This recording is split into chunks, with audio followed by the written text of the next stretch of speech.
Hello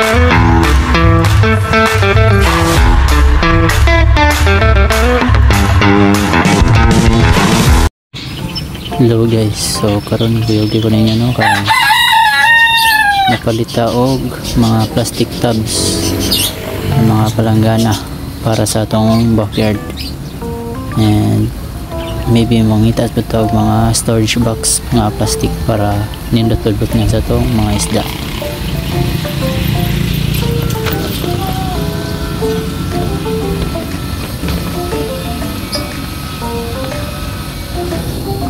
So dali na abot na ta sa mall, and mangita lang ko dito mga damage, and maybe di ko ka video kay bisita mangita og mga na damage para makaless ta sa ato mga palit. So pakita lang ako ninyo unya kung sa ato mga napalit.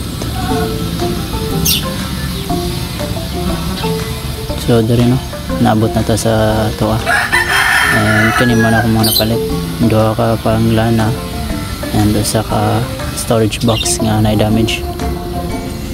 So nakaless ta ni karon ato sa ning tang-tango ng mga scotch tape kay ito pang naipangitaan og mga pwesto. So mao ni no maning damage sa atong storage box. Ana importante ana kaya ang lamro man di man nato gamiton ng takob. So mag unwrapping sa ta. Unwrapping.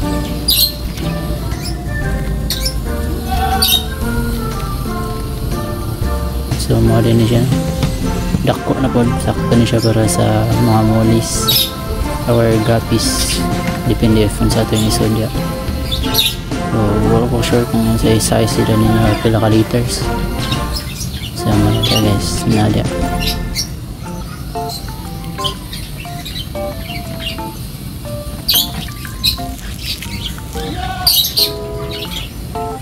So ako sa ning i-set up no, and update lang ko ninyo niya ani ka huma na to og set up day set up. Okay.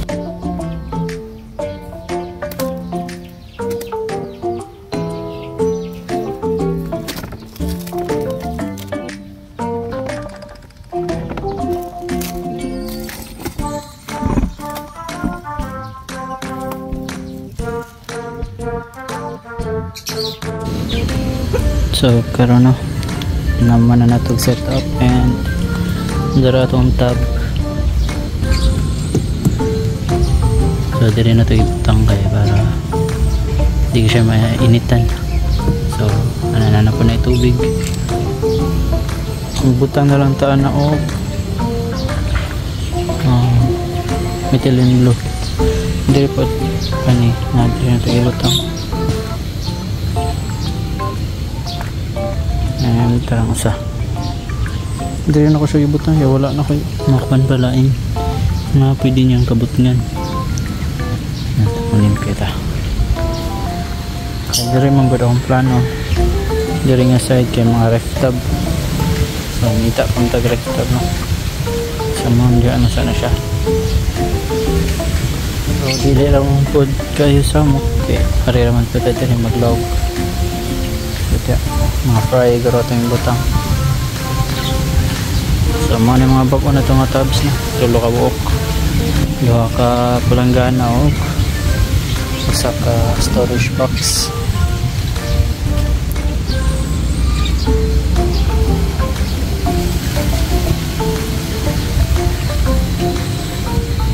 So maulan sana no, and salamat sa pagtanaw. See you in my next video. Bye bye.